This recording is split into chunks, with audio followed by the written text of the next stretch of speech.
Hi everyone, welcome to my channel. In this video, I'll show you detailed information about the different sorting options and explain when and how to use them effectively. This is the data on which we will apply sorting.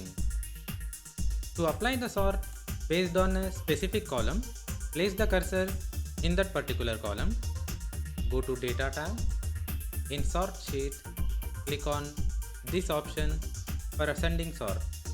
Now the entire sheet has been sorted based on this column, including headers.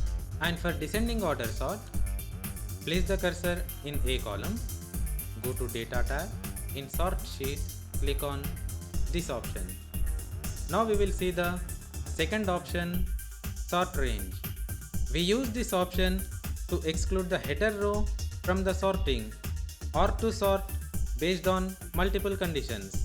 Using this option, sort will be applied to the selected range only. I have 4 columns, but I have selected these 3 columns. Let's apply sort range on it. Go to Data tab. In Sort Range, select this option.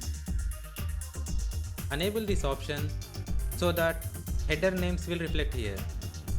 First sort is by product in ascending order, and then with price per unit in descending order.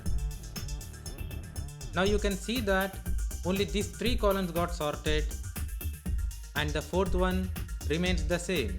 To sort all the columns, undo the data, select all the columns, go to same Data tab, in Sort Range, go to this option and apply the sort.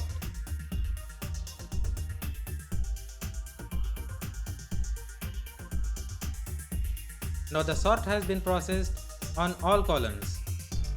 Now the last one is sort using filter. Using this option, sort will be applied to the filtered range only. I am applying filter to these 3 columns and sorting. See, these 3 columns got sorted and the fourth one isn't affected. To sort all columns with filter, undo the data, remove old filter, select the data, apply filter to all data again, apply the sort. Now the entire filtered range got sorted. This is how sorting works in Google Sheets. Check out my channel for more tips and tricks.